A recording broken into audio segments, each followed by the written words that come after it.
మనకి శాస్త్రీయమైనటువంటి వంటలు ఉండేటివి.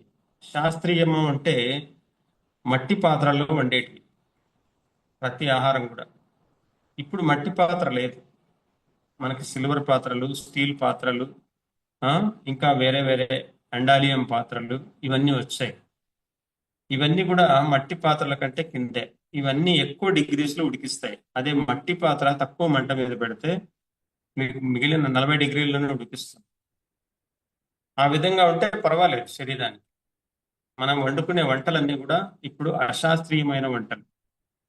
ఈ అశాస్త్రీయమైన వంటల నుంచి బయటికి రావాలి.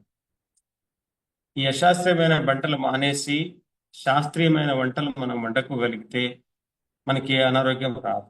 రెండవది, మనిషి తినకూడని పదార్థాలు 7 ఉన్నాయి. ఈ 7 పదార్థాలు మనిషి అనర్గళంగా ప్రతిరోజు తింటున్నాడు.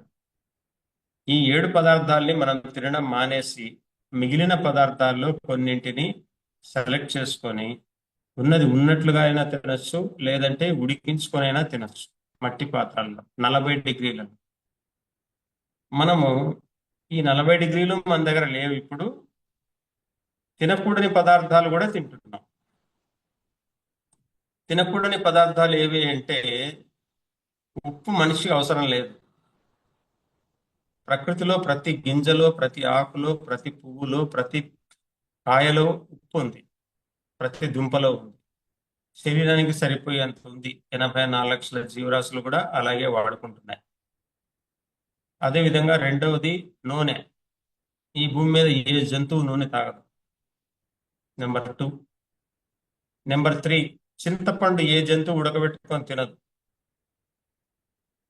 చూడండి. నెంబర్ 4, పాలిష్ పట్టుకొని తినవు ఏవి కూడా. పొట్టు ఒలిచేసి దాని పైన తొక్క చెక్కేసి ఏ జంతువు తినదు ఈ భూమి మీద. నెంబర్ 5, చక్కెరతో వండిన పదార్థాలు ఏ జంతువు తినదు ఈ భూమి మీద. అదేవిధంగా పాల పదార్థాలు, తల్లి పాలు తప్ప వేరే పాలు ముట్టుకునే జంతువు ఒక్కటి కూడా లేదు ఈ భూమి మీద. మాంసం, దినచరులు కూడా మాంసం తినకూడదు. ఇది మానవ శరీరానికి సూటబుల్ కాదు. ఈ 7 పదార్థాలు: ఉప్పు, నూనె, చింతపండు, చక్కెర, పాలిష్ పట్టిన గింజలు, పాల పదార్థాలు, మాంసం. ఈ 7 పదార్థాలు మానవ దేహంలోకి అవసరం లేని వస్తువులు. తిన్నా కూడా జీర్ణం అవుతాయి, కానీ ఆయుర్దాయం తగ్గిపోతుంది, అనారోగ్యాలు వస్తాయి. వాటన్నిటిని మనం భరించుకోవాలి. వాటన్నిటిని మళ్ళీ మనము అధిగమించాలి. ఏదో విధంగా మందులు వేసుకోనో, లేకపోతే ఔషధాల ద్వారానో, లేకపోతే ఏదో ఇంటి చిట్కాల ద్వారానో. ఇవన్నీ ఎవడు చెప్పాడు ఈ బాధలు? మనిషి ఏది తినాలో అదే తింటే ఈ బాధలన్నీ ఉండవు కదా. కాబట్టి మనము మానవుడు తినవలసినటువంటి ఆహార పదార్థాలే తినాలి. మనకి ఎన్నో ఉన్నాయి, డైరెక్ట్ గా తినడానికి ఉన్నాయి. మనం సలాడ్స్ చేసుకొని తినచ్చు, కూరలు కూడా చేసుకొని తినచ్చు. ఆకుకూరలు, కాయగూరలు, గింజలు, దుంపలు, పళ్ళు, ఎన్ని రకాలు ఉన్నాయి చెప్పండి. ఇవన్నీ పళ్ళు మినహాయించి మిగిలినవన్నీ కూడా ఆ తక్కువ మంట మీద మట్టి పాత్రలో వంటలు వండుకుంటే మనకి ఎలాంటి హాని జరగదు శరీరానికి. అదేవిధంగా మనము ఈ పదార్థాలే తింటున్నాము, దాంట్లో కొద్దిగా ఇవన్నీ కలుపుతాము. ఉప్పు, నూనెలు, చింతపండు, ఆ పాలిష్ పెట్టిన గింజలు, అలాగే ఆకుకూరలు, కాయగూరలు ఇవన్నీ వేస్తున్నాం. కానీ వీటిని అవాయిడ్ చేయగలిగితే ఉప్పు, నూనె, చింతపండు, పాలిష్ పెట్టిన గింజలు వీటిని అవాయిడ్ చేసేస్తే మరి కూర చాలా బాగుంటుంది. పాత్ర కూడా మట్టి పాత్ర పెట్టుకుంటే కూర చాలా బాగుంటుంది. కానీ మన దగ్గర మట్టి పాత్ర లేదు. అదే విధంగా 7 పదార్థాలు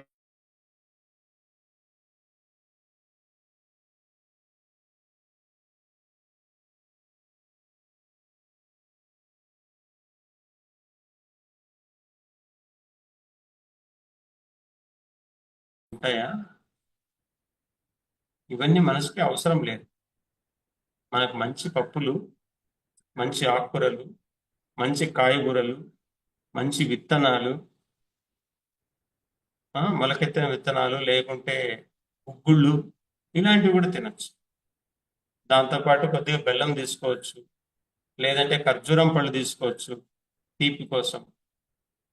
అదే విధంగా పళ్ళు ఎన్నైనా తినచ్చు, ఏ సీజనల్ ఫ్రూట్ అయినా తినచ్చు. మరి ఇలా తినకుండా మనము ఇంకొకలాగా తయారు చేసుకొని తింటున్నాం. చింత కాయ అనేది ఉడికించుకొని తినచ్చు, కానీ చింత పండును ఉడికించు. పచ్చి మామిడికాయ ఉంది, పచ్చి చింతకాయ ఉంది, ఇవన్నీ మనము ఉడికించుకోవచ్చు ముక్కలు చేసి.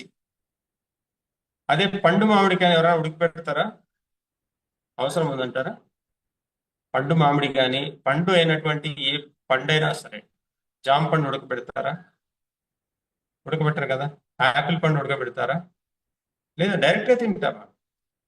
డైరెక్ట్ గా తినవలసినటువంటి ఒక వస్తువును ఉడకబెడితే అది వేరే విధంగా మారుతుంది, విషంగా మారుతుంది. నిమ్మరసం ఉడకబెడతారా? ఉడకబెట్టం. అదే విధంగా చింతపండు ఉడకబెట్టం. ఉం?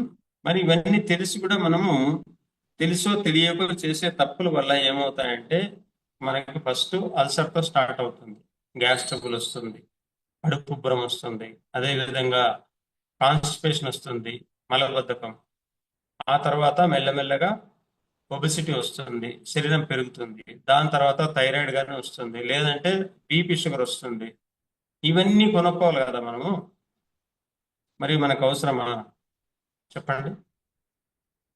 అవసరం లేని పదార్థాలు తినడం ఎందుకు? అనవసరమైన జబ్బులు కొనుక్కోవడం.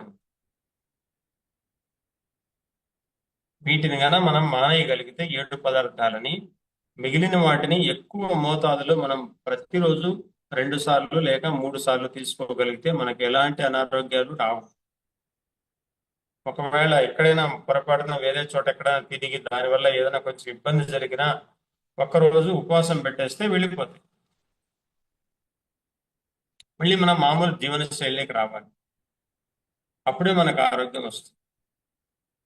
మరి మనం చేసుకునే వంటల విధానం సరిగా లేదు. మనం తినే ఆహార పదార్థాలు, బయట కొనుక్కొని తినేటువంటి ఆహార పదార్థాల యొక్క అవి సరిగా లేవు. మనం బిస్కెట్లు తింటాం, చాక్లెట్లు తింటాం, పిజ్జాలు తింటాం, బర్గర్లు తింటాం, పానీపూరి తింటాం, గోబీ మంచూరి తింటాం, చికెన్ పకోడాలు తింటారు చాలా మంది, మటన్ పకోడా తింటారు, రోడ్ల మీద మిరపకాయ బజ్జీలు తింటారు, అలసంద వడలు తింటారు. ఏంటంటే వాటి పేర్లు ఎన్నో ఉంటాయి. ఇవన్నీ తినేసి ఇష్టం వచ్చినప్పుడు అంతా తినేసి, ఆకలినప్పుడు అంతా రోడ్ల మీద తినేసి నాకు ఇది వచ్చింది అది వచ్చింది అని చెప్తాను.